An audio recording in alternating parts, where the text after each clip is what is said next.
Hi there, I'm Avon. At Christmas, my sister stood up, clinked her glass, and said, "We voted and cut you off."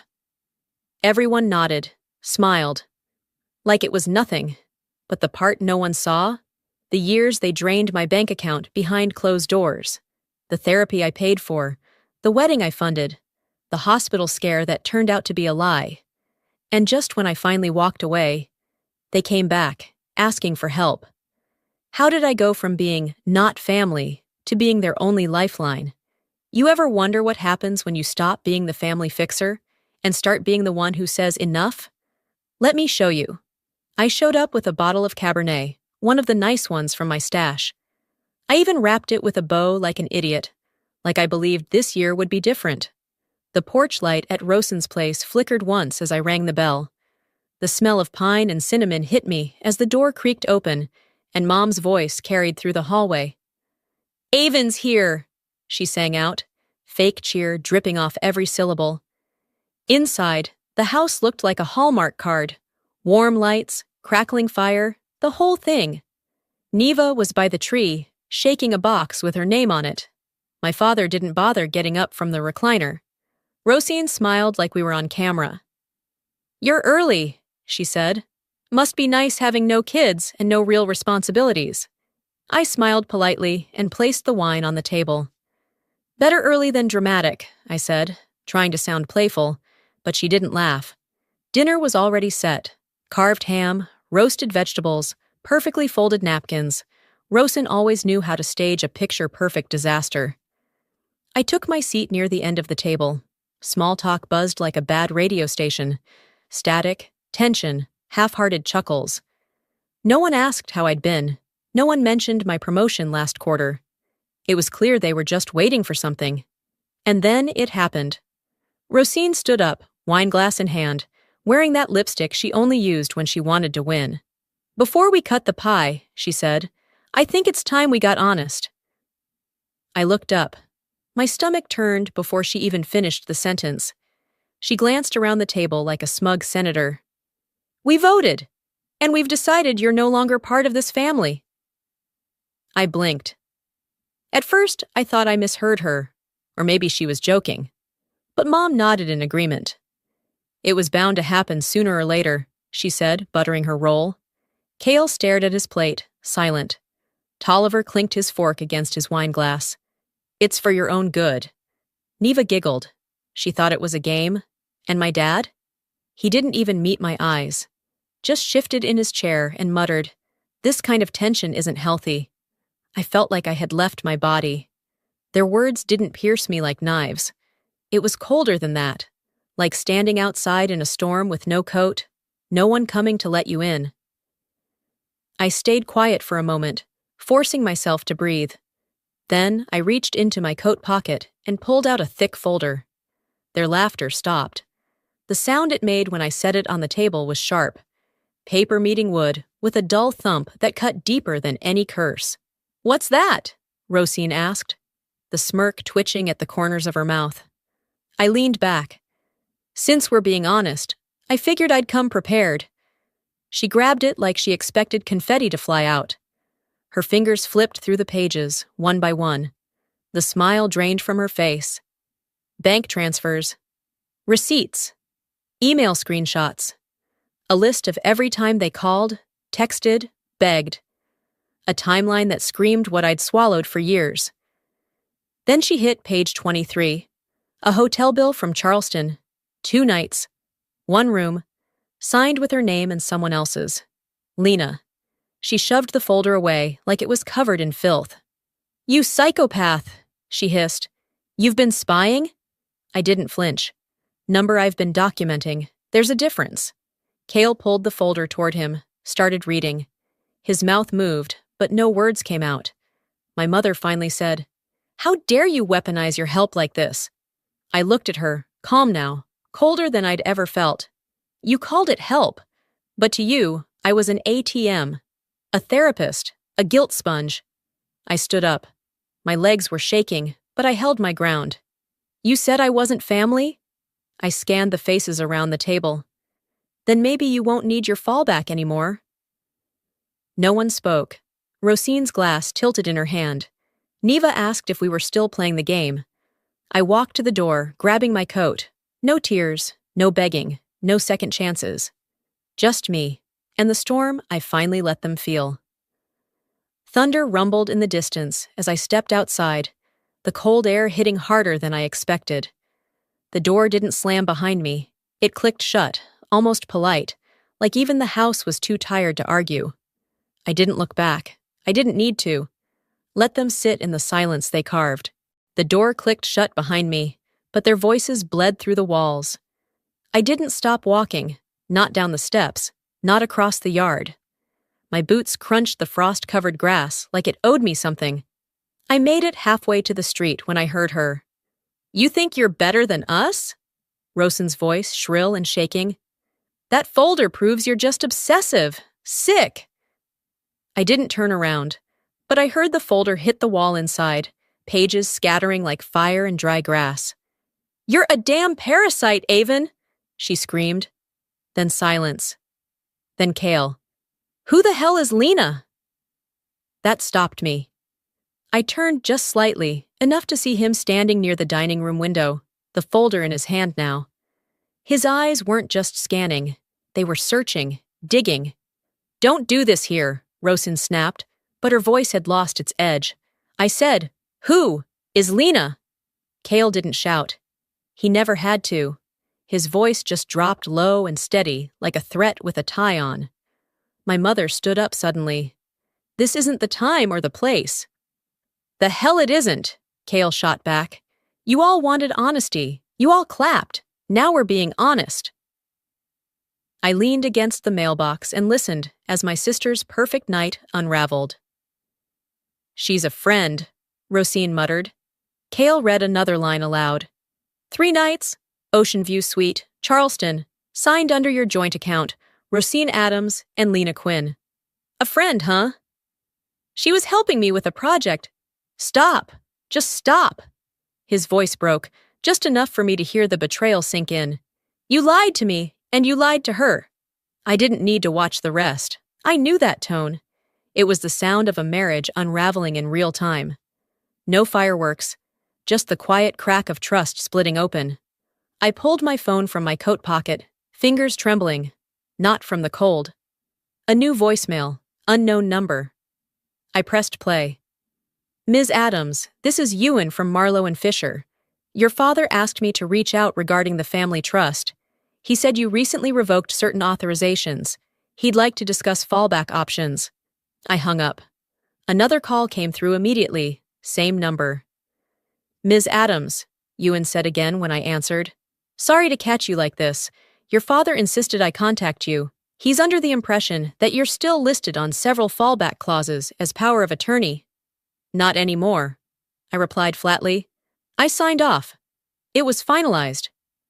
"Well," Ewan continued, "he claims that unless you manually update Clause 14B through a separate filing, some assets still default through you.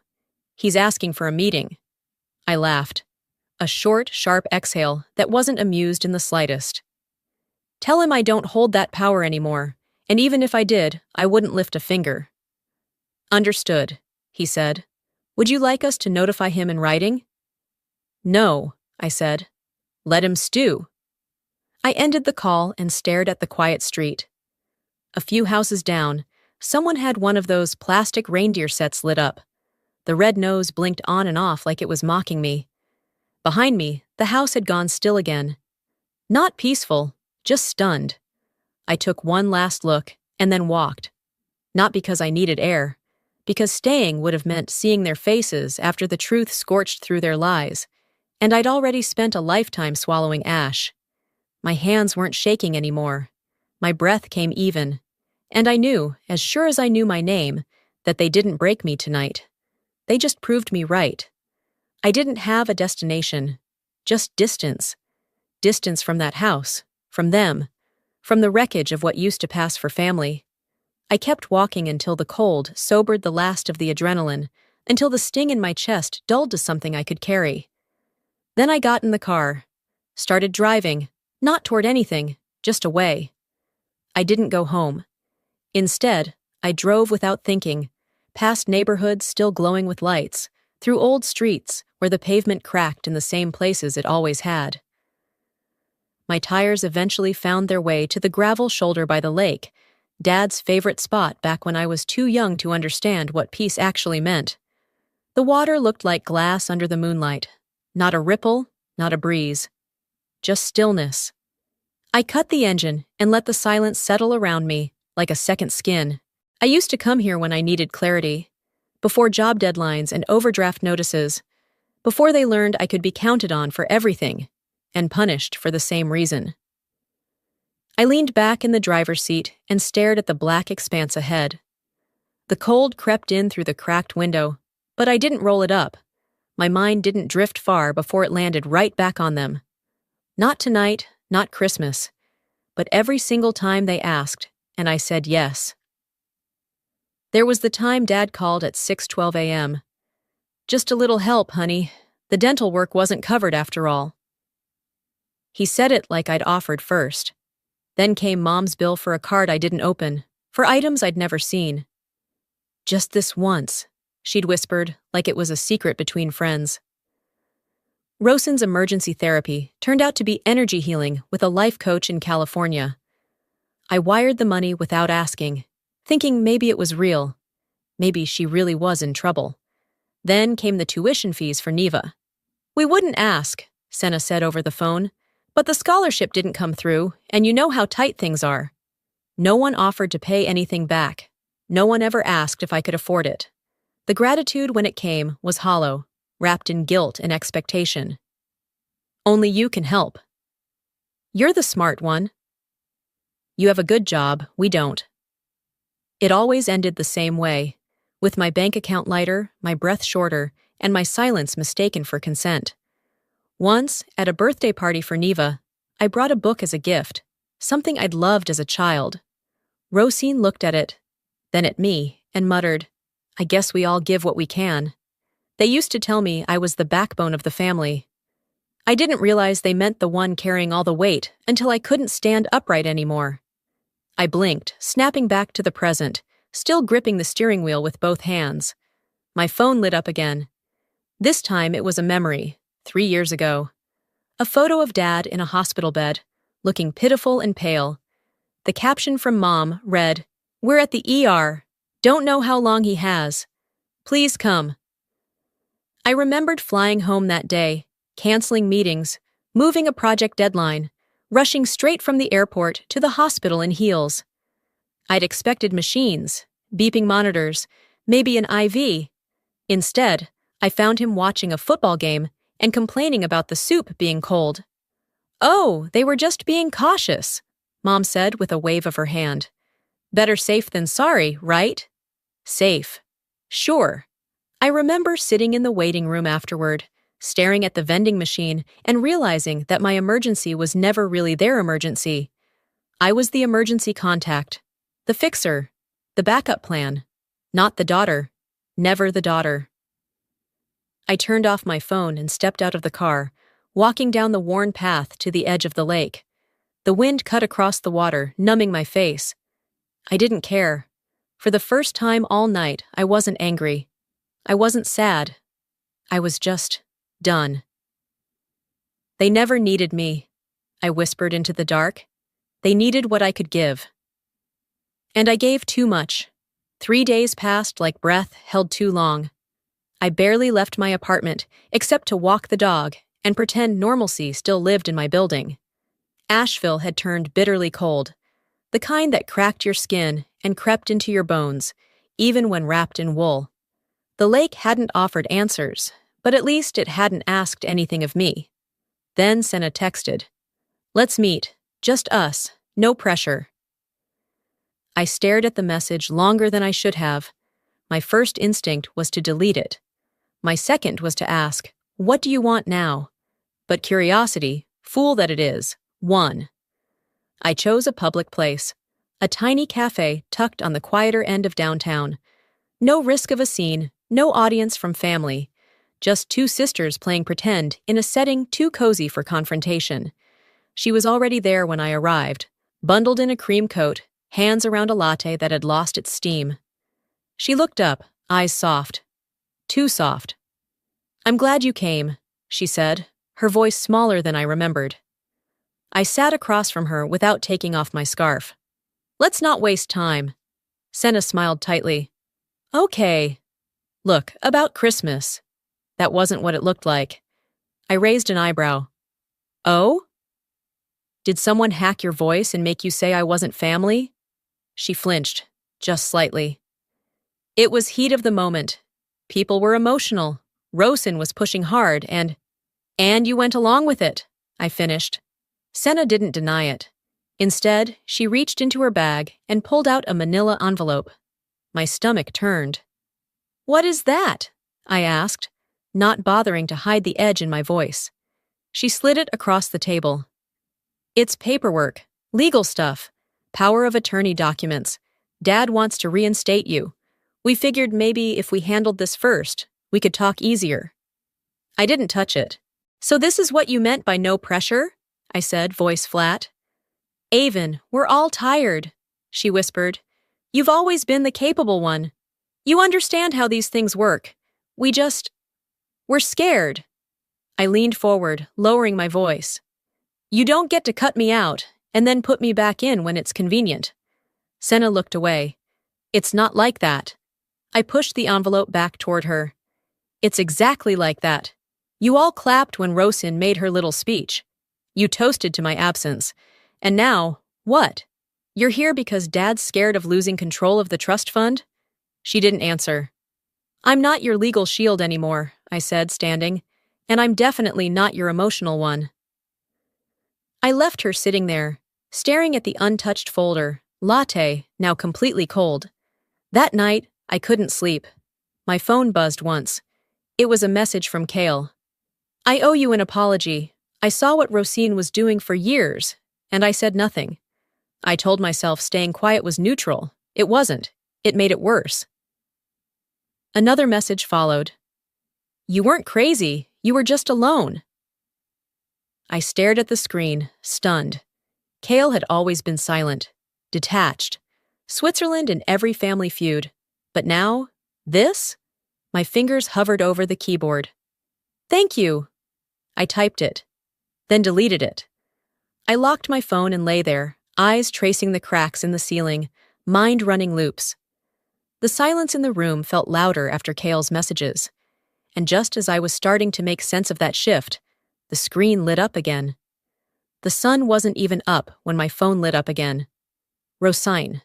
No greeting, no punctuation, just, "You've gone too far. If something happens to Mom or Dad, it's on you." I stared at the screen for a full minute, waiting for something else. Context, clarification, even a fake apology. Nothing came. Just that one line. Threat dressed as concern. A sentence so sharp it could slit guilt wide open if I let it. I didn't reply. Instead, I padded into the kitchen, flipped on the light, and poured myself a cup of coffee that tasted like metal. My hand trembled, not from fear, but from the pressure building just under my skin. By the time I placed the mug on the table, a hairline crack had already formed in the ceramic. They didn't want reconciliation. They wanted a reset button. They wanted the version of me that shut up and paid up, that smiled through insults, that kept peace by erasing myself. But I was no longer that version. By 9 a.m., I'd typed out a message to the family group chat 5 different ways. Deleted every draft. None of them felt like enough. Until I hit record. My voice didn't shake this time. "I am not your villain," I said. "I am your consequence." I let that sit for a second before continuing. For years, I stayed silent because I thought keeping the family together mattered more than telling the truth. I absorbed the jabs, the manipulation, the financial sinkhole you all made out of me. I justified it in my head, told myself you were struggling, but I see it now. You weren't struggling, you were feeding off me. I paused. I won't play the scapegoat anymore, and if you try to smear me, threaten me, or twist this back on me, I will go public, with everything, every receipt, every recording, every document in that folder and more. I'm not bluffing. I ended the message and pressed send. No dramatics, just clarity. The silence that followed was almost loud. 2 hours later, my phone pinged again. It was Branwen. I didn't know it was that bad. At first, I assumed she meant someone else. Then came another message. I'm sorry for clapping. I thought it was, I don't know, a show, like it wasn't real. Then another.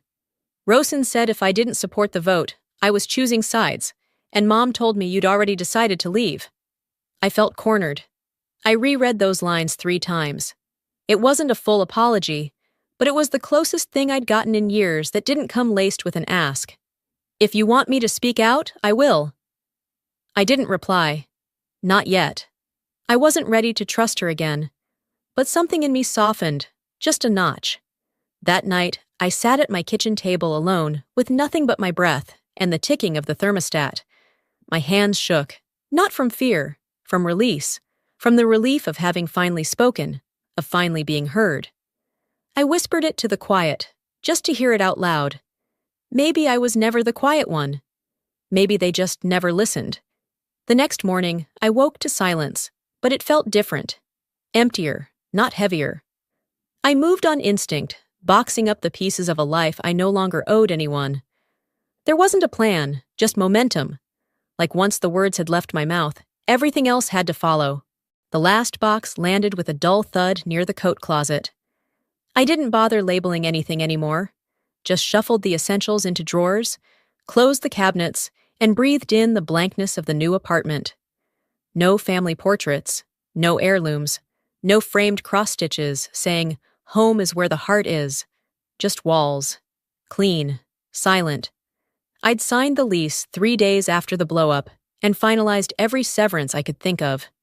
New emergency contacts, no shared financial ties, legal notices filed and documented. I changed passwords, moved accounts, even scrubbed Dad's name off the trust backups they thought I wouldn't catch. I'd missed nothing this time. On the kitchen counter, folded neatly, was an old red sweater, one Mom had given me during a particularly awkward Christmas years ago. It had gold-threaded snowflakes and a little stitched tag inside that read, "Love you always." That same year, she'd called me selfish for not co-signing a loan for Tolliver. I donated it to a shelter on my way to the grocery store. My phone buzzed. I opened the family thread one last time and typed, "My number stays the same, but you'll never reach who I used to be." Then I blocked them all. Every last one. I didn't expect silence to feel like safety, but it did. For 3 days, nothing came. Then the messages started again, but this time from new numbers. The first was a photo. Their living room. The usual tree. Same placement. But there was a gaping hole where presents used to be stacked. "It doesn't feel the same without you. Neva cried all night," Senna wrote. 10 minutes later, another one. "We're behind on the mortgage. You don't care anymore, do you?" Rosin. Then Tolliver, of all people. "We all said things we regret. But you went nuclear. Why would you do this to your own family?" None of them said sorry. None of them asked how I was doing. They just pointed fingers, draped in concern, as if their discomfort was my crime. I stood at my new kitchen window, the city lights dimming behind mountain fog, and let the texts pile up like junk mail I'd never open. Then I poured a glass of wine. No holiday glassware this time, just a clean tumbler, and stepped out onto the balcony. The cold didn't bother me tonight. No music played, no messages popped in. And for once, no voice inside me asked if I'd gone too far. They didn't want me healed. They wanted me manageable. And I finally understood the difference. A few nights later, the cold started to feel familiar, almost welcome. I sat on the balcony longer than usual, watching the lights from the neighboring building flicker on and off. Somewhere, a dog barked twice, and then nothing. I liked that kind of quiet, the kind where no one needed anything from me. Then my phone buzzed. It was a message from Lila Harmon. We hadn't spoken in over 10 years. College friends turned Facebook background noise. "Hey, sorry to ask, but are you okay? I heard you were going through something. Rosen messaged me. Said you might be in a dark place. Wanted to make sure you're safe. I didn't respond right away. I stared at the screen until it dimmed and locked. So this was her new game. I opened Messenger, another one, and another. People I hadn't talked to in ages, some from high school, others from a job I'd left long ago, all with eerily similar messages. She said you've been isolating, that you might be overwhelmed. If you ever want to talk, I'm here. It's okay to not be okay. Each one came with a sickly sweet tone, wrapped in concern, but dipped in judgment. This wasn't worry. This was a campaign. A few hours later, the smoke turned to fire. A vague post went up on Facebook, written by a woman named Andrea, someone I'd worked with years ago on a nonprofit project, now a casual acquaintance at best. We need to talk more about mental health, especially when people lash out, cut off their families, and claim victimhood while causing chaos. It didn't name me. It didn't have to. 3 comments down, a mutual friend tagged my name. Then someone else dropped a screenshot. An out-of-context text I'd sent Senna months ago. I'm not sure I can keep doing this with them. It's exhausting. That one word, exhausting, was all they needed to spin a new story. That I was unstable, emotionally fragile, dangerous. The whispers came next, in direct messages, in subposts, in the language of polite cruelty. She used to be so sweet, now she's cold. It's the holidays. Who cuts off their family at Christmas? Maybe she needs help. Then, a comment from Aunt Faye, who hadn't spoken to me since I was a teenager. We should all just pray for her. I didn't cry. I didn't rage. I opened my laptop instead and started drafting a public response. Something sharp, articulate, laced with proof. But halfway through, I stopped typing. What was the point? They weren't looking for answers. They were just looking for control. So I called my lawyer. By the end of the day, Rosen received a formal cease and desist notice. Attached were screenshots, message logs, and a warning that any further defamation would be met with legal consequences. No more phone calls, no more folder drops. This time, I spoke in their language. That night, as the final email was sent, I whispered to myself, "You're not winning. You're gasping." And the silence that followed? It told me she heard. The silence didn't last long. 2 days after I sent the cease and desist, there was a knock at my door. 3 sharp raps, followed by nothing. I wasn't expecting anyone. I checked the peephole, heart tightening. It was Branwen. She stood there with a duffel bag slung over her shoulder and a tote that looked like it had been hastily packed. Her face was blotchy, eyes swollen, mascara smudged. No smile, just exhaustion. "I'm sorry for showing up like this," she said as I opened the door. I stepped aside without asking. She walked in slowly, like her limbs were heavy. I didn't speak, not yet. I just waited. She stood in the middle of my living room for a moment, then finally whispered, "I can't stay with them anymore. It's poisoned, all of it." I nodded once, then locked the door behind her. We sat down side by side on the couch, like old friends who forgot how to start over. It was a long time before she spoke again. "I should have said something sooner," Branwen murmured. "But after I messaged you, Rosen found out." I looked at her, my chest tightening. "She cornered me in the kitchen," she continued, her voice shaking. "Said if I ever contacted you again, she'd cut me off completely. Told me I was choosing a traitor. Then Mom chimed in. Said loyalty meant silence." Branwen paused, eyes glassy. I don't think I ever realized how deep it went. The control. The fear. "Yeah," I said softly. "It's easy not to see it until you're the target." She looked at me then. Really looked. "Cale left. He's staying at a friend's place. He told me Rosen tried to push him to write a statement about your mental instability. He refused." My throat burned. Branwen reached into her bag and handed me a folded piece of paper. A printed email. A full thread of messages. From Senna. From Rosen. Each one nastier than the last. Gaslighting, threats, manipulation. "You were right," she said. "About everything. And I'm done pretending too." I didn't realize how much I needed to hear those words until they left her lips. Later that night, another message came in from Rosen. You turned her against us. Just like you poisoned everything. I didn't hesitate. You did that all by yourself. Then I blocked her. Phone, email, every platform.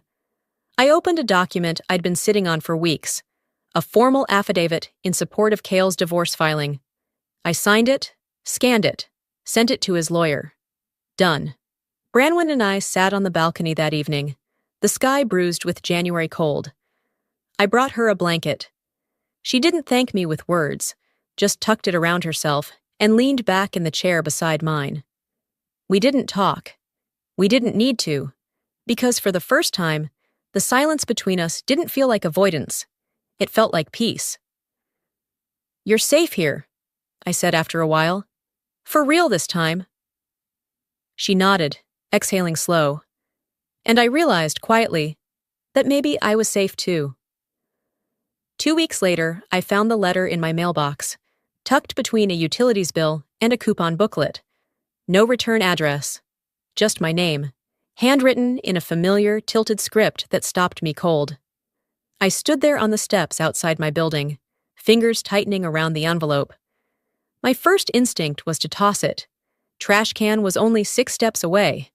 But something in me said, read it, not for them, for me. I walked upstairs, placed it on the counter, stared at it for an hour while the tea water cooled. Then I sat, opened the flap carefully, and unfolded the first page. We miss you, every day. No apology, no admission, just that line, scripted in my mother's loopy cursive. Page 2. Your father hasn't been well. His breathing's gotten worse. And Neva, she keeps asking when you're coming back. She drew you a picture. A pang, not a sharp one, just the kind that brushes against old bruises. Then the third page. We might lose the house. The mortgage is too far behind. We just need a little help. After that, we'll never ask again. Please, Alvain. That line, we'll never ask again, was underlined twice. I read all 3 pages once more. Then I folded them up, stood, and carried the letter outside. On the balcony, I pulled out the ceramic bowl I used to keep succulents in, set the letter inside, lit a match. The paper curled fast, black edges folding in on themselves, ink bleeding into orange flame. I didn't cry. I didn't scream. I didn't even feel sad. I watched the smoke rise, soft and thin, vanishing into the sky, and whispered, I'm not angry anymore. I'm just done. There was something final in that moment. Not like slamming a door, more like taking the key off your ring and tossing it into a river. Later that night, I found an old emergency contact form I'd left half-filled in a drawer. I pulled it out, crossed off every old name, wrote in my own, me, finally, me. A few days after that, Branwen asked me if I could walk Neva to school. She had a shift and didn't want to leave her daughter with a sitter. I agreed without thinking. It wasn't an obligation, it was a choice. Neva held my hand the whole walk, skipping every third step. When we got to the gate, she looked up at me with that soft, curious stare only kids can manage. Will I see you at my birthday? She asked. I smiled, crouching down so we were eye level. Only if I'm invited. She nodded, then ran toward her class. I stood there for a minute, just watching her disappear into a crowd of color and chatter. When I turned to head home, the clouds were finally breaking, sunlight threading through the gray, slow, and golden. And for once, the end didn't feel like a collapse. It felt like a clearing. Maybe you've been the one keeping it all together. Maybe you've stayed silent to keep the peace, until you realized the silence was costing you your peace. For years, I thought love meant sacrifice. That being the strong one meant absorbing every blow, cleaning up every mess, carrying the weight without ever asking for help. But here's what I learned. Being strong isn't about how much you can endure. It's about knowing when enough is enough. It's about choosing yourself, without apology. Sometimes family won't understand your boundaries, because they were the ones who benefited from you not having any, And when you finally draw that line, they'll call it betrayal. But it's not. It's healing. I don't share this story to be dramatic. I share it for anyone who's ever felt guilty for walking away, for saying no, for protecting their peace. You are not selfish for outgrowing dysfunction. You are not heartless for demanding respect. And you are not alone. So, let me ask you, have you ever had to choose between peace and people? Between protecting your boundaries and preserving a relationship? I'd love to hear your thoughts. Drop a comment below. Just type 1 if this story hit home, or let me know what city or state you're watching from. I read every comment, seriously. And if this video gave you something to think about, maybe strength, maybe a little clarity, then don't forget to hit that subscribe button so you don't miss the next story. Because trust me, you're not the only one rebuilding, and you deserve to write your next chapter your way.